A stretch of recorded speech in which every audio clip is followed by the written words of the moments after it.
Kasi sandok-chariba thawmasi Diamond Radio na sandok-chaba Crime Reports. Nupi angangsing dathokliba tongan-tongan ba Manipur khakta natana India ki kachin koya amadi angakpo crime sing asi aikoina wari oina tamjoduna miyamda khanghanjana na honajaba dugumba program amani Crime Reports. Ahan bamakta da Diamond Radio gi Crime Reports tawromase botabiriba singbu James Haigurjamna taram nokchari. Ngasigi episode asida case ama puduna lakchari. Ngasigi case asi Bhopal Madhya Pradesh ta thokiba asengba thodok amani. Athengba ahing ama masak khangdaba miyoi ahum marina mamai khumjinduna Bhopal gi khungang amada leiruk khulak phauduna yum ama atamnana laklami. Asumna yumlak aduda makoi mi khanghandana tumina laklami. Amadi yum amada makoina thong thilami. Yum asida thong thilakpa aduda kana orijano athengba sida thong thilisibo amukta hogala yengbiuba matamadu mahaki nupana haiki are nongade numita ob school gi angang thindok thinjene wa bana tumba su phangdra kansida are bhai kana no ne hojik asuk thengrar kansida thong thilisibo thong hek hangdokpaga masak khangdaba miyoi mari mangana nongmai silencer season aduna nupa adubu nongmaina kaptuna hatokami madugi fibam aduda kariguma amata lawbo khongba nangdana nupi adubusu nongmaina kaptuna halami tamthiraba mihat aduda imung aduda leiba nupi amadi nupa leimaida ikhenglakta taduna mapunsi manglami masigi thogdok asida pikliba maron thoktriba angang nupi macha aduna phamungda tumduna legi adubu phamungda tumduna leriba angang adugi maraibakta nongmaina namduna amana kapke tawba matamda angang masani kaplagumsi haina ingit tawki mafam adugi makoi khonglei thuna chatnana bhonabada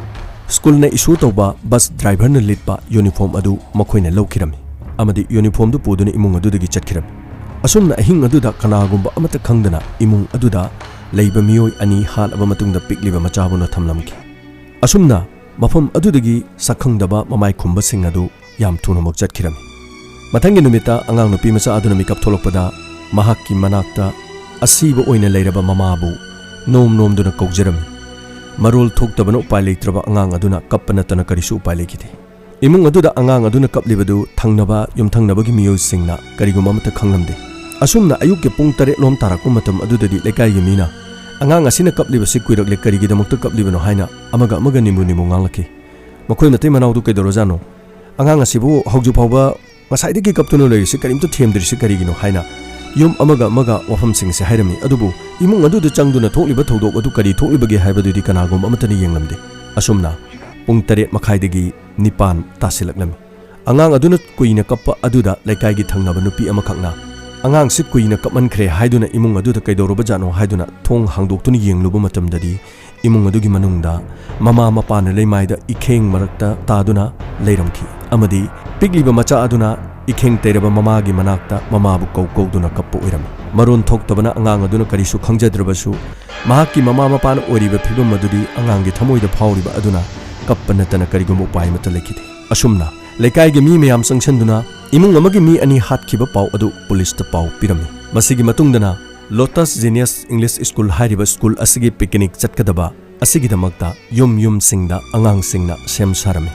school aduda tamba angang sing anganba matamdagi picnic chatnanabagi damak mama mapa kharana angang singi damak chana thaknanaba amadi picnic chatpa aduda ningthijana picnic chatnanaba ojana haibe inanaba horen lamhen tumhendanaba masa singbu ojana haibe ilu haibena chingbo wafam sing pawta kaya pinaram atopa yum singdasu school aduda tamba angang singsu picnic chatnanabagi damak sem saduna leiram asumna sem saduna leiba maraksida masagi phibam soinairabi nupi macha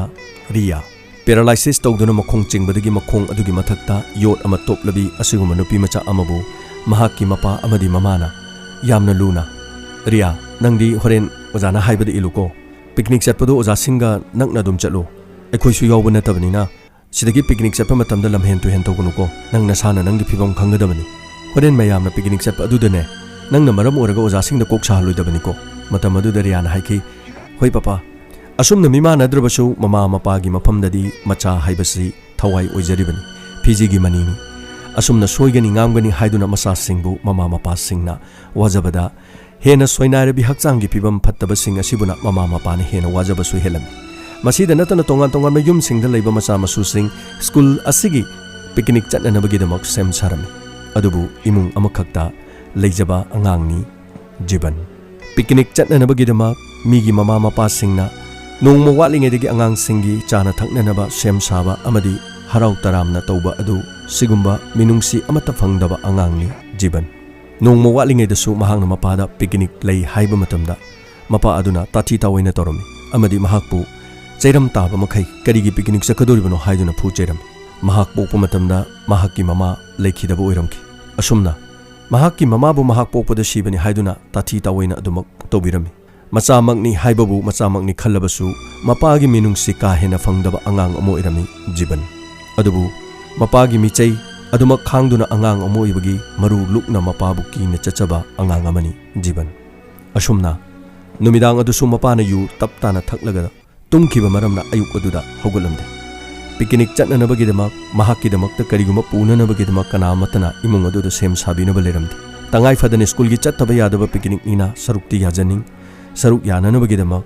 tumliba mapabu mahan hodolami baba pungcha ayokre pungni pantakre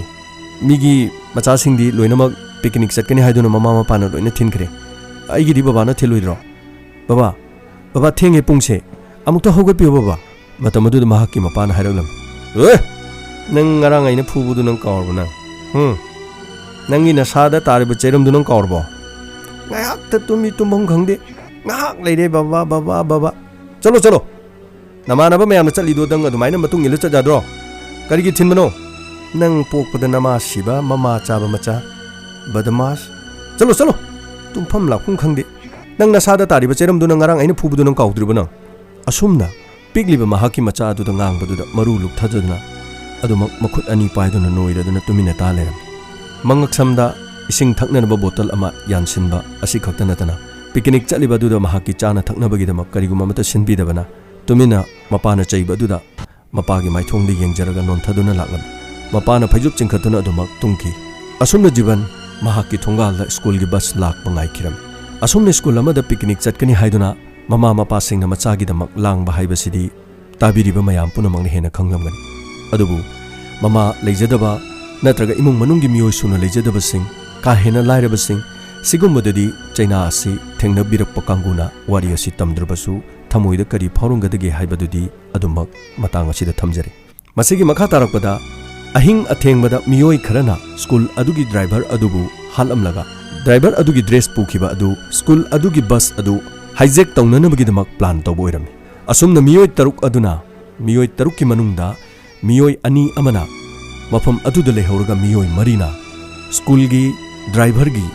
uniform adu shetlaga school gi bus adu thaudoroklami makhoina lambida bus adu asum thauruktuna school asigi uniform set pa angang singna lambida khamlakpadu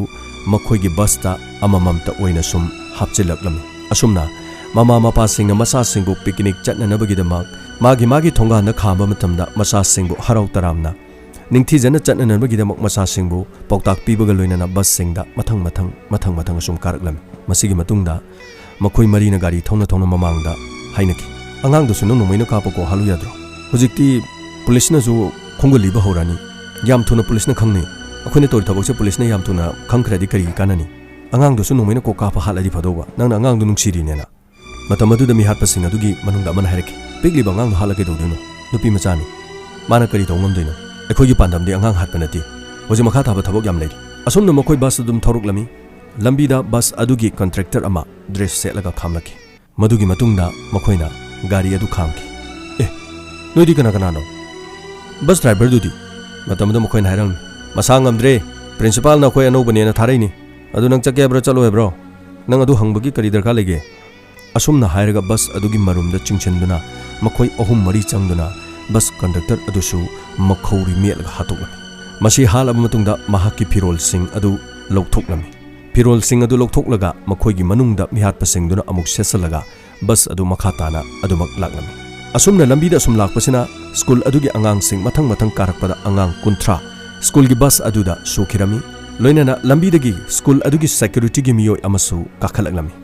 security gi miyoi aduna bus gi miyoi sing aduda nakhoi kana no anouba mi silaklibra karigino hanagi mi sing dikadai de chakre haibo wapam sing karimta hanglamde maha kakhalakami amadi angang sing dharami angang sana khoi langano anan bijoy noi langano yam phajana chasiko ngase akhoi gi picnic se yam nungaina adung hakleradi akhoi aswaidagi disai sakpa horani langba horani ko noi phajana phamu asumna maha gari adugi hek kakhapam machinda phamlam School asida oja oiba Suruti lambi dagi gari da kakhalami angang sing harau taram no woklami amadi mahaksu angang singa picnic adu ningthina chana nabagi damak angang singda langdana nabagi damak haibaga loinana mahaki phambam da phamlami asomdana ayuk angan bada miyoi ani hatkhiba adu da police na thijinba yum adu da lakiram nungtigi school gi angang thindok thinjin tawriba bus driver se matau karamna karigi da halino imung asidagi sanalupa pesagumba pubagi thabakti karimta leite adubu driver asigi uniform amadi bus ki shodi leramde masina takpadi mahaki mahut silage school gi bus asi thokraba jala sinde akhoi yam thone school du dam ta chasi school du chalaga principal unarga kari lebagi haibase kari thodok thokpagi haibase akhoi amto tanarusi asomna police na mafam adudigi yamna thuna school adugi bus driver halamna bamatung mahaki firol leramdaba amati bus ki show leramdaba aduna police na chingnabadagi school aduda laktuna principal ga unarami principal ga wari sanaduna haiki asar nakhoi gi driver ama sir haiba pausi tarabra akhoi di pau phangdena nakhoi gi security se kamaina section gi nakhoi gi nungti gi thoba bus aduda hanagi driver aduna laktradi mi atopa mana phizon chelge hekta thoba yabro nakhoi gi bus thaugiba matamde school asdagi thaugiba natro adu gadi oza principal na kaidau lege school asidagi miyoi atopa mana bus hekta thoba yabra ba masigi matungda police ta call ama laklami Lotus Genius English School asigi conductor su lambi da asiba hakchang oina taduna leramle amadi mahangna setkiba phizol sing lokthoklamle haiba paw ma piraki conductor asi sumayumdagi phangba pawda school da chatkani haiduna mahak school gi bus ki conductor gi uniform setuna thokibani haiba wafam sing paw asi police inspector du da tamki madudigi police inspector dun haiki wafam asi hojikti tasingla kadore school asigi driver ama bu halamba miyoi khangdabana school asidagi bus pukiba angang sing na picnic chatpa loinana lambi da conductor hatpa matamadu da principal na hairak lami akhoi gi security amaga miss Suruti kauba amaga makhoi ani na angang sing asi pugadabani adudi miss Suruti gi telephone number yawibra yawi sir amta pibiro asumna police na miss Suruti da phone torami matamadu da police na phone da Suruti da haiki hello miss Suruti adomna tongi ba bus se hijack tawri adomna yam section biu adom yamna finger piganu agoi police na kannana bahonari asumna wafam sing asi hiring eda miss Suruti gi mai thong asi khajiktang pakhatpagi mawngam obaduda gari manung aduda tongiba hijacker sing aduna miss Suruti gi phone adu munkirami amadi mahakpu mamai da khupangna thajinduna mahaki phambam da phamna baharami asumna miss Suruti da phubu matamda mahaki makhutagi phone adu makha da takirami mahaki phone makha da taribadu mahana khunba kibadagi khulamde asumna hijacker sing aduna school adugi angang kunthra ga loinana bus adu yamna yangna makhoina pamba lambi amada chalami masigi matungda bus adu da tongliba angang sing kappa lawba horaki ngasai makai bus adu da tongliba miyoi sing aduna phubugi mong mata udu da angang sing na kibana mana thokpa kappa lawba horaki matamadu da hijacker sing adugi manungdagi aman haiki nakhoi hujik langba kariguma mata yaroi nakhoina langba khongba tawtaragadi nakhoi amamamta kaptun hatkani bus asidagi nakhoi gi asi bakchang huntharamgani kariguma indaba taradi nakhoi gi na thwaidu loina mangi khong asumna angang sing adu bus adugi manungda yamna kina tonglami masigi matungda police na mathang paw piduna bus aduna chaliba maikai aduda thatlaga bus adu phana nabigi damakta Bhopal gi police ki team singna akanba mongda section thorang lokhalami masigi matungda lambi da police na makhoi gi bus adu thatna na honari ngeida mama mapa gi team sing mafam adu da laksilaklami amadi police na tawriba thabak sing adu da mama mapa singna makhoi gi masa sing adu thawai kanbiu haiduna police ta yamna akanba mongda pressure torami police station singda mama mapa sing laktuna yamna kanna makhoi gi masa sing gi punchi kanbiu haiduna mama mapa sing yamna langami masida police station gi officer amana principal adu koksen ki angang sing asigi mama mapa si sarna pau pirira principal aduna mani akhoi gi di angang sing asi mama mapa da pau pidradi phatanung da thoklabadi akhoi kari hoigani oh sar gi phatanung da thokpagi khakte khanbai wani ne sar gi school gi mingchat mangani si khaktani ne angang sing asigi punsi matau karamna kangani haibasidi sarna khangdre thabak ase akhoi na tumina loiselaga angang sing adubo hijacker sing adugi makhutagi kannanabagi da honagi haidana ne akhoi na honari base adubu sarna angang sing asigi mama mapa khangalabani hoji media khanga adi hoji loini yomsalani angang sing gi punsibu kangadra mama mapa sing na akhoi da lawbu khongba sidagi akhoi ngak thokadra akhoi thabak tobum khangoi dorubani sarna principal ama oiraga asumna hongnaba khangdaba sidi yamna pende adubu anyway akhoi hijacker sing dagi angang du kannanaba yam kan honar asumna haikiram hijacker sing aduna principal da phone taruklami adubu principal gi phone di police na paihogi matamadu da police na haiki nakhoina pamli basi karino akhoi na pambase akhoi na chaliba highway sigi kitang chalaba matungda bazar taragani bazar asigi mayai da akhoi bus asi khangani loinena nakoina mama mapa singdagi angang amamamgi lupa lakh tara tara angang sing asi hingna pamba taragadi lupa lakh tara tara puruklaga angang sing asi lobu yagani masina koina singadabani kariguma nakoina sinda taraba angang sing asi bakchang phangani police na haiki madu kaidongede yaroi nakoina tori thabakto karisu koina chalo mafam adudugi nakoina paisa lawduna chakhrabasu ekoigi khutaki di nakoina thopangam haije kardan harki adu waragana angang singse amamam tang halaga bus tagi thadoro haibro hauji angang ani halaga lambida thadoro haibro ꯑꯩꯈꯣꯏꯒꯤ ꯋꯥꯁꯤ ꯇꯥꯗꯕ ꯇꯧꯒꯅꯨ inspector ꯑꯩꯈꯣꯏ ꯃꯇꯝ ꯀꯨꯏꯅꯗꯒꯤ ꯑꯩꯈꯣꯏꯒꯤ ꯈꯣꯡꯖꯪ ꯑꯩꯈꯣꯏꯒꯤ ꯄꯥꯟꯗꯝ ꯑꯁꯤ ꯈꯪꯅꯅꯕꯒꯤꯗꯃꯛ ꯑꯩꯈꯣꯏꯅ ꯋꯥꯅ ꯍꯣꯠꯅꯗꯨꯅ ꯂꯥꯛꯄꯅꯤ ꯀꯔꯤꯒꯨꯝꯕ ꯑꯩꯈꯣꯏꯅ ꯍꯥꯏꯔꯤꯕ ꯋꯥꯐꯝꯁꯤꯗꯒꯤ ꯌꯥꯝ ꯀꯥ ꯍꯦꯟꯅ ꯍꯩꯁꯤꯡꯖꯤꯜꯂꯛꯂꯕꯗꯤ ꯑꯉꯥꯡꯁꯤꯡ ꯑꯁꯤꯒꯤ ꯄꯨꯟꯁꯤ ꯃꯥꯡꯕ ꯅꯠꯇꯅ ꯀꯔꯤꯁꯨ ꯎꯄꯥꯏ ꯑꯃ ꯂꯩꯔꯣꯏ ꯑꯁꯨꯝꯅ ꯐꯣꯟ ꯑꯗꯨ ꯊꯝꯈꯤꯔꯝꯃꯤ ꯑꯗꯨꯕꯨ ꯍꯥꯏꯖꯦꯀꯔꯁꯤꯡ ꯑꯗꯨꯅ ꯂꯥꯛꯀꯗꯕ ꯂꯝꯕꯤ ꯂꯝꯍꯥꯡ ꯑꯃꯗ पुलिसना हाईवेदा गाड़ी अदु थटननबगिदमक पुलिसकी टीमसिंगना मफम अदुदा चेक्सिन ngak selalame amadi mama mapa amadi media gi miyoising kilometer amagi mamangda loina thamduna mafam aduda amata changhalamde matam aduda inspector man haiki akoi police ki miyoising nakoi na sana sagi khuju kholai nithina pairga lei aduga aina order piraklaba matungda nomai ka kudaba karigumba aina order pedringeda nakoina nomai ka payara maramdi bus asigi manungda angang kunthra gi thawai yauribani ꯑꯩꯈꯣꯏꯅ ꯈꯖꯤꯛꯇꯪꯗ ꯁꯣꯏꯈ꯭ꯔꯕꯗꯤ ꯑꯉꯥꯡꯁꯤꯡ ꯑꯁꯤꯒꯤ ꯄꯨꯟꯁꯤ ꯃꯥꯡꯒꯗꯧꯔꯤꯕꯅꯤ ꯃꯔꯝ ꯑꯁꯤꯅ ꯑꯩꯒꯤ order ꯉꯥꯏꯒꯗꯕꯅꯤ ꯑꯁꯨꯝꯅ ꯄꯨꯂꯤꯁꯅ ꯌꯥꯝꯅ ꯐꯖꯅ ꯉꯥꯛꯁꯦꯟꯈꯤ ꯃꯥꯏꯀꯩ ꯑꯗꯣꯝꯗ ꯕꯁ ꯑꯗꯨ ꯌꯥꯝ ꯀꯟꯅ ꯊꯧꯔꯛꯗꯨꯅ ꯂꯥꯛꯈꯤꯔꯝꯃꯤ ꯑꯁꯨꯝꯅ ꯀꯟꯅ ꯊꯧꯗꯨꯅ ꯂꯥꯛꯄ ꯃꯇꯝꯗꯨꯗ ꯃꯈꯣꯏꯅ ꯆꯠꯂꯤꯕ ꯂꯝꯕꯤ ꯑꯁꯤꯗ ꯄꯨꯂꯤꯁꯅ ꯊꯠꯇꯨꯅ ꯂꯩꯔꯦ ꯍꯥꯏꯕ ꯑꯁꯤ ꯃꯈꯣꯏꯅ ꯈꯪꯈꯤ ꯑꯁꯨꯝꯅ ꯒꯥꯔꯤ ꯑꯗꯨ ꯁ꯭ꯄꯤꯗ ꯇꯞꯊꯔꯕ ꯃꯇꯨꯡꯗ ꯌꯨ ꯇꯔꯟ ꯂꯩꯐꯝ ꯖꯒꯥ ꯑꯃꯗꯒꯤ ꯃꯃꯥꯏ ꯂꯩꯊꯣꯛꯂꯒ ꯂꯥꯛꯂꯤꯕ ꯂꯝꯕꯤ ꯑꯗꯨꯒꯤ ꯑꯣꯟꯅ ꯇꯩꯅꯕ ꯅꯥꯀꯟ ꯑꯃꯗ ꯆꯠꯈꯤ ꯃꯁꯤꯒꯤ ꯃꯇꯨꯡꯗ ꯄꯨꯂꯤꯁꯁꯤꯡꯅ ꯀꯟꯇ꯭ꯔꯣꯜ ꯔꯨꯝꯗ ꯄꯥꯎ ꯄꯤꯈꯤ ꯁꯔ बस असी अखोइना ngairiba lambi asomda laktre amuk u turn lawraga ani suba kethel lomda chatkhri sar matam aduda yamna fare masi hairakpa adu orabadi makoina chaliba maikai adudagi na koi law aduga atopa station singda pau piko makoina chatkhiba maikai duda makoigi lambi thingnanabagi damakta lambi thingpham yam leiri pau piduna makoi mapam chana thingnanaba ekoin honagadabani asumna information mathang piduna police na makoina lakadaba maikai singda mathang thattuna lekhi hijacker sing aduna police tam phone toraki oi inspector हौजिक करी लेरे अखोइना अंगांग असीब हक्सांग थादरौरा हाइबदे नंग करिमतु सित्रब नत्रो नंगी police की team ना अमुक माइके अमदा थतुन लेरमे अदुबो अखोइ माइके अमरोम दम लाइ अरोइबो इना नंगों धाइरी अंगांग अमगी पुंसीगी ममल लुपा लाख तरा तरा अखोइ मिकुप खरगी मतुंग द कथेल द योरगनी नखोइना मफम अदुदा अंगांग सिंगी ममा मपादगी लुपा लाख तरा तरा थमदरबदी अंगांग सिंग अखोइ मथंग हात पहोरगनी असुमन कोल असे मुथतखिरम वाफम असिगी मतुंगदा पुलिस की ऑफिसर सिंग मकोई पुंदुना वातानरमी हाइजेकर सिंग असिगी मकोइगी डिमांड से लुपा लाख तरा तरा हाइबसे करिसु ओइरोय लाइरेब इमुंगी अंगांग सिंगी मचा मसुसु याउरी अंगांग अमदा लुपा लाख तरा से याम पैसानी अदुना मकोइना पैसा खकी नते मकोइना तौरिसे मकोइना तौरिबा मकोइगी अंडरग्राउंड की एक्टिविटीज से मियामदे एक्सपोज तौननबगी दमक्तनी मसिदगी मकोइ ममिंग चटलबदी मियामना मकोइबु कीननबा अमदी मसिगी मखा तारकपदा मकोइना तौनिंगबा थबक तौरकपदा मियामना मकोइना हाइबदा ताननबगी दमक्तनी मखोइगी थबक असे मीडियादे एक्सपोज तौरगा मखोइबु मसक ताकजगदोरिबनी मरम असिना अखोइगी केस असिदा मीडियागे कांगबु अमता कवरेज तौहनगनु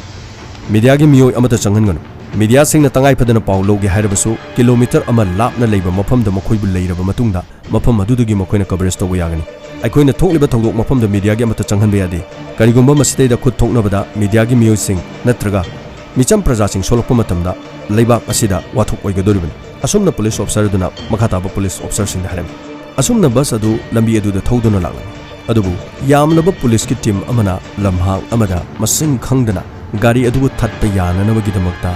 बस अदुगी तुंगदसु मसिंग यामलबा पुलिस की गाड़ी सिंगना तानारकपा मरमना बस अदु हंदक्ति ममाई लैदुना चटपगी लंबी लैखिरमदे बस अदु लंबी की मयाइदा चप चाना खामदुना लैखि अमदी मखोइना पुलिस फोन तौरकी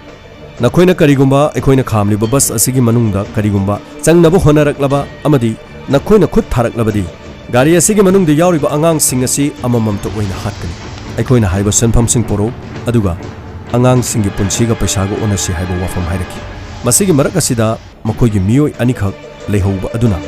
मखोइगा पाउ फाउनरम अखोइ टीवी दे येंगे अदुबा हौजि फाउबदा नखोइसि मीडियाना करिगुंबा वाफम अमता टीवी चैनल सिंगदा नखोइगी वाफम सि फोंदोरक्तri अदुनदी अखोइगी थबक से फेल ओइबा तारे अंगांग सिंग अदु थादोकिबसु यादे अदुगा नखोइसु मफम अदुदगी लाकपा यादे मीडियाना अखोइबु उरबा मतुंगदा न्यूज चैनल सिंगदा अखोइगी एक्टिविटी से खंगहलबा मतुंगदा अखोइ मफम अदुदगी लाकदबनि अदुबु मीडिया अमतना अखोइगी थौदो से हौजु फावबु कवरेज तौथि मसिमक पुलिसना सिनखिबा थौवोंग अदुना मीडिया अमतना पाव असि पीबा ngamlamde अदुबु यामना लापना किलोमीटर अमा हेना लापा मफमदगी न्यूज चैनल अमदा लोटस जीनियस इंग्लिश स्कूल की पिकनिक चटखिबा बस अमा हाइजेक तौख्रे हाइबा पाव असि फोंगबा हौरखि हाइजेकर सिंग अदुना पाउमी सिंगना मखोइगी पाव फोंगलक्ले हाइदुना माइथोंग मका लामा हौरखि अदुबु न्यूज चैनल अयामबददी हारिबा पाव असि यावरखि मतम अदुदा स्कूल अदुदा लाइरिक तमलिबा पिकनिक चटपा यावखिबा ममा लेजद्रबा जीवन असुमना जीवन की मपा इमुंग अदुदा टीवी की ममांगदा फमदुना यू थकनबा होनरमे महांगना यू थक्के हाइदुना तौबा मतमदा महाकी टीवी की रिमोटना न्यूज चैनल अमदा थारमी मपा चारुबदगी हारिबा टीवी चैनल अदुदा लोटस जीनियस इंग्लिश स्कूल की बस अमा हाइजेक तौख्रे हाइबा वाफम असि न्यूज चैनल अदुदा हाइरक्लमी मसीदा महांगना यू ग्लास अदु पाइरगा थांकलगा थक्के तौरम मतमदा महाकी मचासु पिकनिक चटखिबा वाफमदु महांगना निंगसिंगलखि महाकी मथमोइदा मचा अदु पोक्पा मतमदा महाकी नुपी लेखिद्रबसु मचा अदुबु महांगना ताथि तावैना तौबिरबसु महाकी हेक पोक्चबा मचानिना मथमोइनुंगददी मियोइबा कौबनिना महाकी मचाना तोंबा बस अदु हाइजेक तौख्रे हाइबदा मपा अदुगी थमोइदा नुंगाइतबा फावरम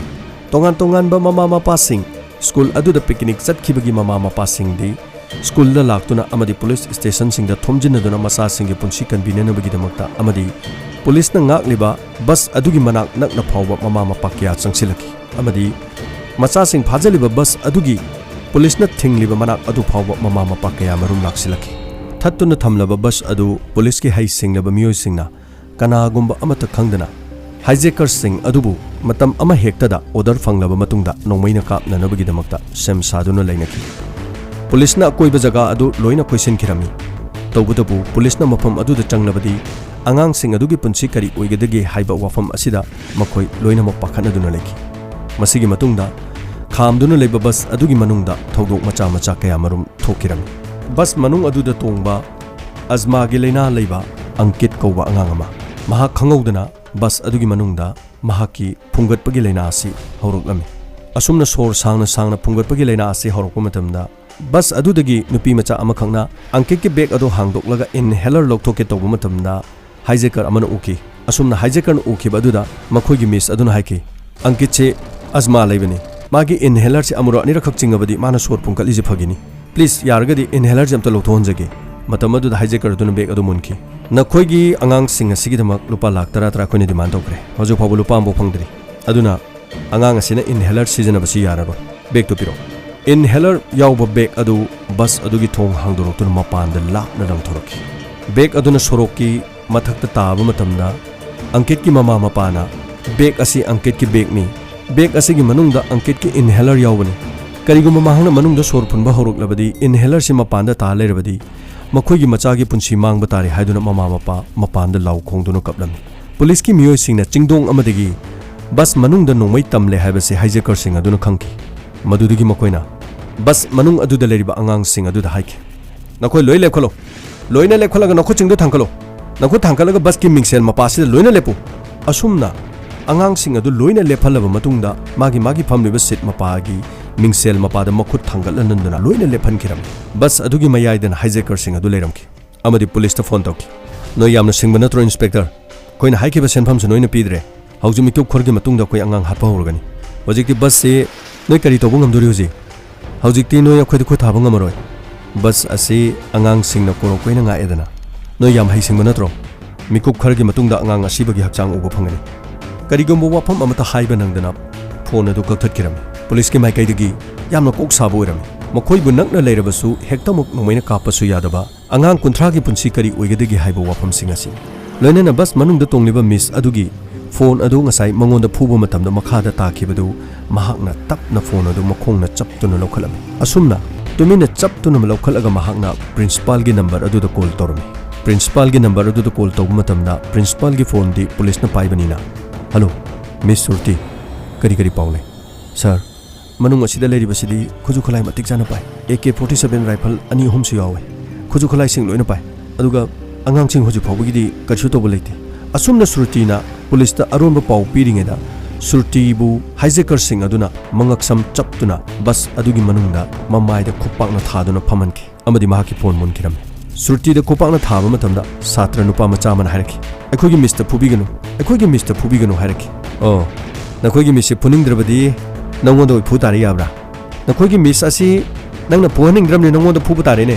Ha, asumna hairaga angang asibu mamaida khupakna anirohno tharam. Amadi angang adu kaplami. Maduda miss na hairami angang da phubiganu. Aingonda phubiu. Dandi do ingonda pibiu. Adubu hijacker aduna mahaki 9mm pistol adu nupa macha adugi makhutta nongmai kapa tambibagi mawongda angang macha adubu konchilaga trigger aduda nupa macha adugi makhuttu thamlami amadi asumna haiki nakoina aranba torokpa matamda nakoigi misna kari tawi nakoina aranba torokpa matamda nakoigi misna nakoida kari tawi matamdu nupa macha na punishment pi oh aduni ngasi nakoigi misna aranba tawi aikoina phone sijenaba yade haire mana phone khulaga police ta phone tawi adu orabadi nakoi mise aranba tawre so mahak aranba tawrobanina aikoina punishment pi batabani punishment ti aikoina nongmaina kakpani adubu nongmai se aikoina kaplo nangi na khuna mangonda kapadaban se asumna kapu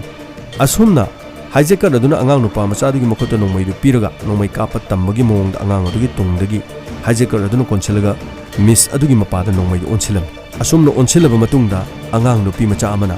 nongmai edu kapigano haina amuk hairaglam madudagi nongmai edu angang nupi machagi maraibak tamna onsinki madugi matungda nongmai edu kapkhirami asumna nongmai kapagi makhon tabada mapanda leba police ki miyoising pakhanaki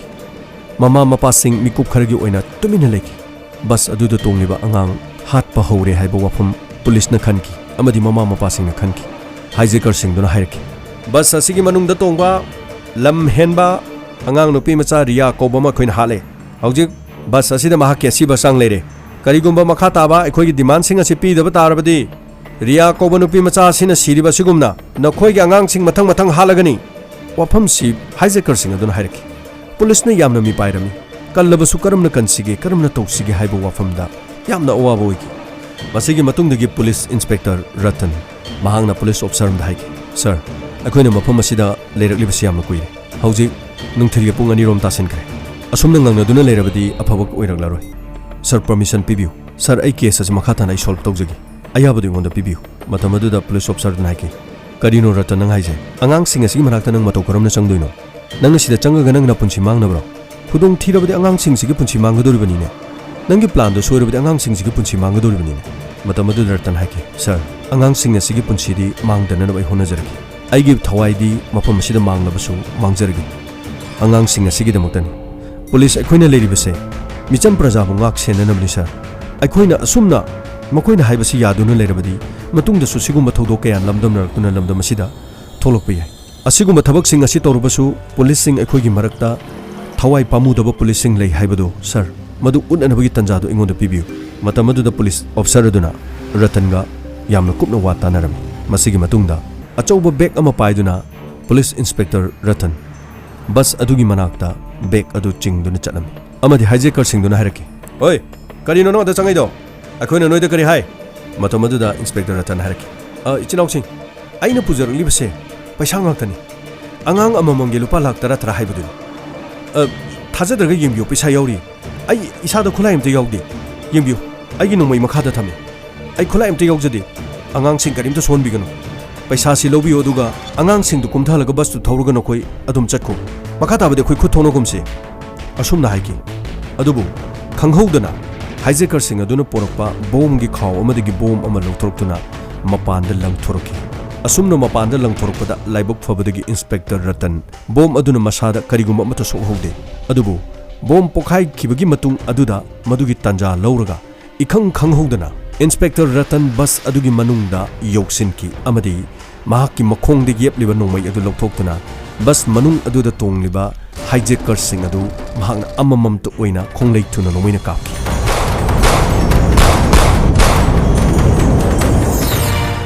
amadi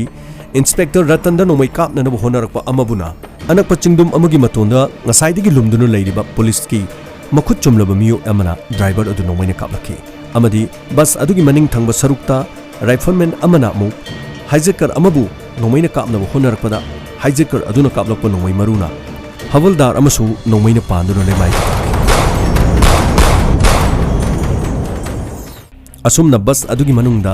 hijacker sing adubu Inspector Ratan na nongmaina mathang kaplaba matungda thongjin mayada phamba amana bus adugi manungda Inspector Ratan gi punsi loki tanja adu da police ki thongna pharaba officer amana changshinduna Ratan bu nongmaina kapliba adu nongmaina kapki amadi maning thangbada leriba hijacker adu nongmaina namki asumna police na hijacker sing adu mafam adudagi makhoi ahum hatlaba matungda mafam adudagi amabuna pharaga puraki asumna police station da angang sing adu loina puraki amadi mama mapa singda macha sing khusinan magidama amamam to oina police station adu da puduna angang masak takpagi thabak pangtholama asumna makhoina pharakpa hijacker adubuna interrogation center puduna